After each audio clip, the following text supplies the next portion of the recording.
ہمارے یہاں نا بڑے ذکر ہوتے ہیں صبح سے شام تک. اب یہ دیکھنا ہے کہ سیاسی بات زیادہ ہوتی ہے یا مصطفیٰ کی بات زیادہ ہوتی ہے. اب ہم نے تھوڑی تفصیل کرنی ہے کہ ہم روزی روٹی کی بات زیادہ کرتے ہیں یا اپنے نبی کی بات زیادہ کرتے ہیں. اس لیے کہ امت کا حق ہے کہ کثرت سے نبی پاک کا ذکر کرے، اور اسی ذکر کا ایک پہلو بڑا وہ یہ ہے کہ اپنے محبوب پر کھل کے درود و سلام پڑھے، کھل کے درود و سلام پڑھے. صبح و شام اس کی زبان پر درود کا نغمہ جاری رہے. اور حضور کا یہ حق ہے امت پر کہ امت اپنے نبی کی فرما برداری کرے، امت اپنے رسول کی فرما برداری کرے، اتباع کرے، اطاعت کرے، حضور علیہ السلام کے نقش قدم چلے. اور پھر 5ویں نمبر پر امت کی ذمہ داری ہے کہ امت نبی پاک کے دین کی تبلیغ کرے. دین کی مسواک کرنا سنت ہے نا جی، پتھر کھانا بھی سنت ہے، پتھر کھانا بھی یہ بھی سنت ہے. نبی پاک صلی اللہ تعالیٰ علیہ وآلہ وسلم کی محفل میلاد میں ذکر مصطفیٰ کرنا بھی سنت ہے. اچھا پھر مزے کی بات دیکھیں، اشتہار لگانا جو ہے نا، اشتہار یہ تو بدعت حسنہ ہے. اور دروازہ کھٹکھٹا کے کسی کو محفل کی دعوت دینا، یہ میرے محبوب علیہ السلام کی عین سنت سے ثابت ہے. تو جس کا زیادہ اجر تھا نا اس طرف توجہ ہی نہیں. دروازہ کھٹکھٹا کے کہ بھائی آج محفل ہے، یہ وہ سنت ہے جو میرے محبوب نے طائف جا کے ادا کی تھی. لوگ کہتے ہیں بڑا خرچہ کیا. بھائی کیا خرچہ کیا ہے؟ کہتے ہیں میں 26,000 دے اشتہار چھاپے. بھائی سب سے زیادہ ضروری کام، بہت سارے ایسے بد مذہب ہیں، ان کے بڑے بڑے ایسے مبلغ ہیں جن کا آپ نے کبھی اشتہار نہیں دیکھا ہوگا، مجمع ہزاروں میں، اس لیے کہ وہ ان کا ہر بندہ اشتہار بن جاتا ہے، ہر بندہ. تو یاد رکھیں نبی کریم صلی اللہ علیہ وسلم کا یہ حق ہے کہ امت محبوب کا ذکر کرے، تذکرہ کرے، دین کی تبلیغ کرے. اور حضور کے دشمنوں کے ساتھ بغض رکھنا یہ بھی نبی پاک کا حق ہے. ایسا نہیں ہو سکتا کہ ایک بندہ حضور کی بے ادبی کرے، توہین کرے، محبوب کے نواسوں کو باغی کہے، حضور علیہ السلام کے صحابہ کو برا کہے اور ہمارا یار بن جائے. یہ حضور کا حق ہے کہ ہم نبی پاک کے دشمنوں کے ساتھ اپنے دل کے اندر کجی رکھیں، ان سے بچیں. میری باتوں کی سمجھ آ رہی ہے میرے بھائیوں؟ یہ حقوق ہیں جو ہم نے نبی پاک علیہ السلام کے حق ادا کرنے، اور جس سے محبوب کو محبت ہے اس سے محبت کرنا بھی ہماری ذمہ داری ہے. حضرت مجدد الفسانی رحمت اللہ علیہ فرماتے ہیں کہ میں نا گھر میں ختم شریف پڑھتا تھا، اصالہ ثواب کرتا تھا، تو میں بہت سارے صحابہ کا نام لیتا، اہل بیت کا نام لیتا، اصالہ ثواب کرتا، صرف سیدہ عائشہ کا نام نہیں لیتا تھا. کہتے ہیں مجھے نبی پاک صلی اللہ علیہ وسلم خواب میں ملے اور سرکار نے فرمایا شیخ احمد تجھے پتہ ہے نا میں اکثر کھانا عائشہ کے دسترخوان پہ کھاتا ہوں، تو اس کا ذکر ہی نہیں کرتا. تو ہر اس شخص سے جس سے محبوب نے محبت کی، ہر اس شخص سے محبت کرنا یہ نبی پاک کے حقوق میں شامل ہے. سب سے پہلی بات یہ کہ امت محبوب پہ ایمان لائے. کس طرح ایمان لائے؟ کہ جو حضور کہہ دے امت سمجھ جائے کہ اسی میں میری بہتری ہے، امت مان جائے آنکھیں بند کر کے. غیر مشروط اطاعت ہے ہی صرف نبی پاک کی، اس میں کوئی شرط نہ لگائے، مانے اور دل سے مانے. یہ نہ کہے کہ یہ کیسے ہو سکتا ہے، مولوی صاحب آپ کہہ تو صحیح رہے ہیں پر دنیا بڑی دور چلی گئی ہے، وہ دنیا داری بھی کرنی پڑتی ہے. اس میں گنجائش تلاش نہ کرے. جو حضور کہہ دیں اس پہ ایمان لے آئے، جو نبی پاک فرما دیں اس پر ایمان لے آئے. نبی پاک صلی اللہ علیہ وسلم مکے سے ہجرت کر کے مدینے تشریف لا رہے تھے. حضرت ابو بکر صدیق ساتھ تھے. ابو جہل نے اعلان کیا کہ جو محبوب علیہ السلام کو معاذ اللہ گرفتار کرے گا 100 سرخ اونٹ ملیں گے. اور بھی بہت سارے لوگ آئے، سراقہ بن مالک بھی گھوڑا لے کے آئے. حضور تک پہنچ گئے. نبی پاک علیہ السلام کا اختیار زمینوں پہ بھی چلتا ہے، آسمانوں پہ بھی چلتا ہے. سرکار دو عالم صلی اللہ تعالی وسلم کو گرفتار کرنے لگے تو حضور نے زمین کو حکم دیا. زمین نے سراقہ بن مالک کے گھوڑے کی ٹانگیں پکڑ لی. گھوڑا اندر دھسنے لگا تو سراقہ کہتے ہیں میرے اندر سے آواز آئی یہ اللہ کے سچے نبی ہے، لیکن ابھی میں پورا مانا نہیں.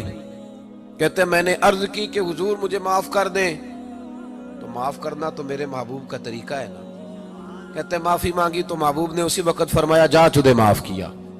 سراقہ کہتے ہیں میں نے پھر جرت کی، پھر بڑھنے لگا، پھر زمین نے میرے گھوڑے کو پکڑ لیا، ٹانگیں اندر دھسنے لگی. البدایہ والنہایہ اٹھا کر کے دیکھیے محبوب پاک سید عالم صلی اللہ علیہ وسلم نے دوسری دفعہ جب زمین میں اس کا گھوڑا دھسنے لگا تو پھر عرض کرنے لگے حضور معاف کر دیں. فرمایا جا تجھے معاف کیا.